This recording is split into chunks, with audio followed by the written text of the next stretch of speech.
عمر بن عبدالعزیز 3 بر اعظم پر حکومت کی. عمر بن عبدالعزیز، بنو امیہ، مروان 9 مہینے حکومت کی. اس کا بیٹا عبد الملک بن مروان 21 برس حکومت کی. اس کا بیٹا ولید 10 سال حکومت کی. اس کا بیٹا سلیمان 2.5 سال حکومت کی. اسی تخت پر بیٹھے عمر بن عبدالعزیز. پہلے چاروں نے اللہ کے شریعت کو قربان کیا حکومت کے لیے.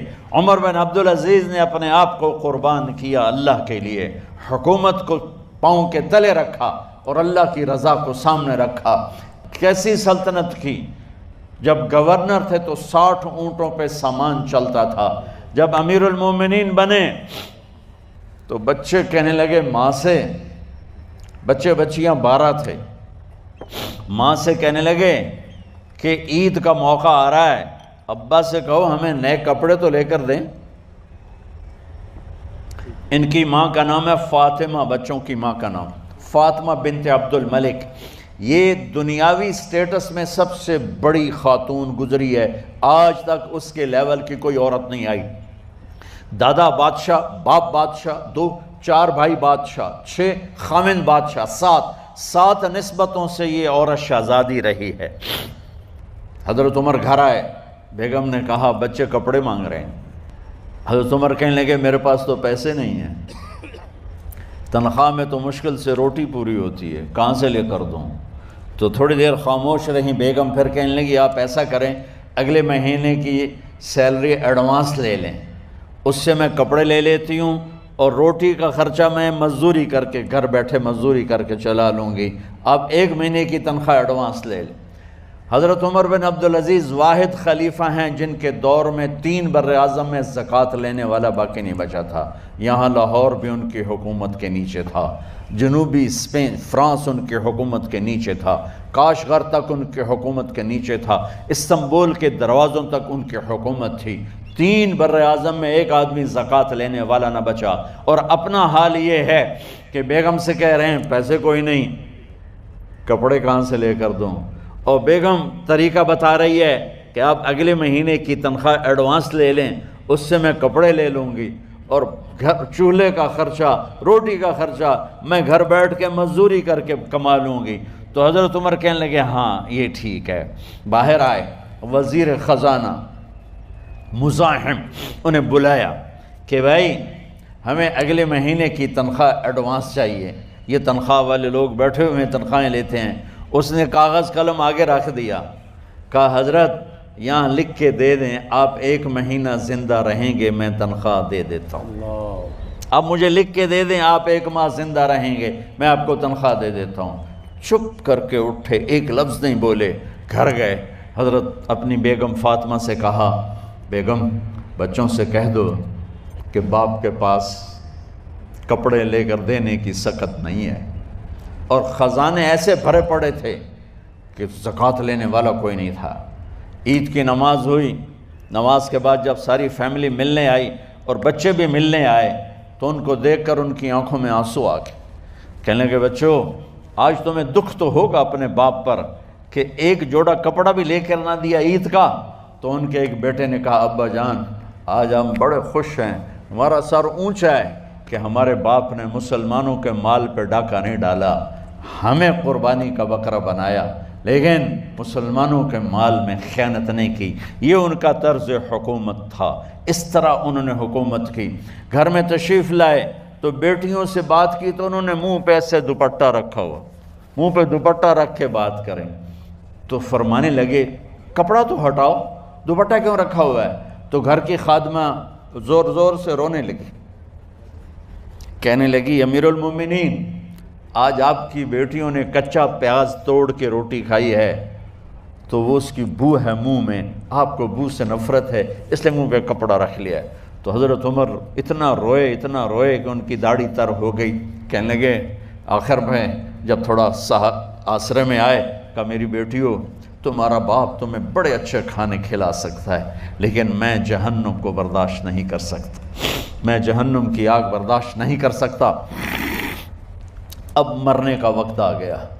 جب وہ گورنر تھے تو 60 اونٹوں پہ ان کا سامان چلتا تھا، اور جب وہ امیر المومنین بنے تو عیادت کے لیے لوگ آ رہے تھے تو صالح عیادت کے لیے آئے، فاطمہ کے بھائی، کپڑے دیکھے امیر المومنین کے تو بہن کو ایک طرف کر کے فرمایا، بڑے نیک سرداروں میں سے تھے یہ مسلمہ بن عبد الملک، کہنے لگے امیر المومنین کے کپڑے تبدیل کروا دو، لوگ پوچھنے آ رہے ہیں تو میلے کپڑے اچھا نہیں لگتا، کہا جی بھائی کرواتی ہوں۔ اگلے دن جب وہ حال پوچھنے آئے تو پھر وہی کپڑے تھے، تو انہوں نے ان کو الگ جا کر کہا بہن میں نے تمہیں کہا تھا کپڑے بدلوا دیتی، کیوں نہیں بدلوائے؟ تو وہ رونے لگیں، کہنے لگی کہاں سے بدلواؤں، جوڑا ہی ایک ہے، جوڑا ہی ایک، کہاں سے بدلواؤں؟ اور حکومت کتنی تھی؟ 3 بر اعظم کی، 3 بر اعظم کی حکومت۔ ہمارا تو پٹواری امان کا نہیں ہے، اور وہ 3 بر اعظم کی سلطنت لے کر ایک جوڑے میں اللہ سے ملنے جا رہا ہے۔ ان کو زہر دیا گیا، جب ان کی موت کا وقت قریب آیا تو انہوں نے رجا بن حیوہ کو بلایا، سننے والی بات ہے بچوں، ان سے فرمانے لگے سنو میں نے 3 بادشاہوں کو قبر میں اتارا، اب بچیاں تو قبرستان جاتی نہیں، ہم تو اپنے ہاتھوں سے قبر میں اتارتے ہیں اور اوپر مٹی ڈالتے ہیں اور اوپر اینٹیں ڈالتے ہیں اور پھر منو مٹی میں دبا کے واپس آتے ہیں، یہ منظر آپ بچیوں کے تو دیکھنے کا بھی نہیں ہے۔ وہ کہنے لگے میں نے 3 بادشاہوں کو مٹی میں ڈالا، لیکن ان کے کفن کی گرہ کو جب کھول کے دیکھا تو ان کے چہرے قبلے سے ہٹ چکے تھے اور رنگ ان کے کالے پڑ چکے تھے۔ ولید بن عبد الملک، سلیمان بن عبد الملک، عبد الملک بن مروان، عبد الملک باپ، ولید بیٹا، سلیمان بیٹا، یہ تینوں کا ان کے چہرے کالے ہو گئے تھے اور ان کا قبلے سے منہ پھر گیا تھا۔ اب میں مرنے لگا ہوں، مجھے پہلے ضرور چیک کرنا کہ میرا اللہ میرے ساتھ کیا کرتا ہے۔ پہلے تینوں کی ظلم کی حکومت تھی، ان کے چہرے قبلے سے کیوں ہٹ گئے؟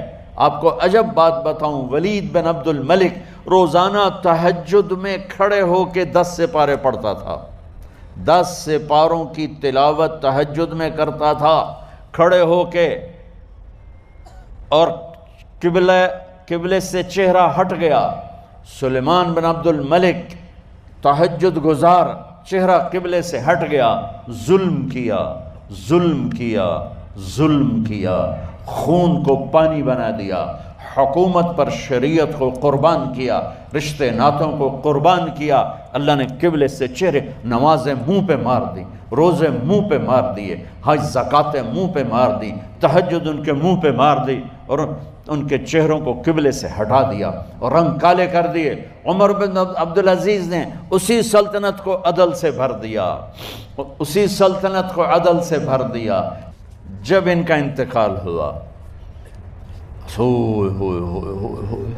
سلیمان بن عبد الملک کی ڈیڈ باڈی جب قبر کے قریب لائے اتارنے کے لیے تو ایسے ایسے ہلنے لگا، اس کا پورا جسم ہلنے لگا، تو اس کے بیٹوں نے کہا کہ ہمارے ابا زندہ ہیں، تو حضرت عمر نے فرمایا بیٹو زندہ نہیں ہیں، عذاب قبر جلدی شروع ہو گیا ہے، عجل اللہ بالعقوبہ، قبر کی پکڑ پہلے شروع ہو گئی ہے، چھپاؤ اپنے باپ کو جلدی۔ جب عمر بن عبدالعزیز کی ڈیڈ باڈی قبر کے قریب کی گئی اور ان کا بھائی اتارو، بھائی وہ باتیں شروع ہو جاتی ہیں، رومال ڈالو، چادر پکڑو، ادھر سے پکڑو، تو ایک دم ایسے ایک پرچہ ہوا میں اڑتا ہوا سب نے دیکھا، وہ آتے آتے آتے آتے آتے آتے یوں آ کے حضرت عمر کے سینے پر گر گیا، سب دیکھ رہے ہیں۔ جب پرچے کو اٹھا کے دیکھا گیا تو اس پہ ایک سطر پہ لکھا تھا بسم اللہ الرحمن الرحیم، اور دوسری سطر پہ لکھا تھا براءۃ من اللہ لعمر بن عبد العزیز من النار، یہ عمر کے لیے جہنم کی آگ سے نجات کا پروانہ ہے۔ 3 بر اعظم کی سلطنت لے کر وہ جنت کا پروانہ لے کر دنیا سے گئے۔ جب ان کو قبر میں اتارا گیا تو انہوں نے رجا بن حیوہ سے فرمایا تھا 3 بادشاہوں کے چہرے دیکھے قبلے سے پھر گئے، رنگ کالے پڑ گئے، مجھے تم نے دیکھنا ہے کہ کیا ہوتا ہے۔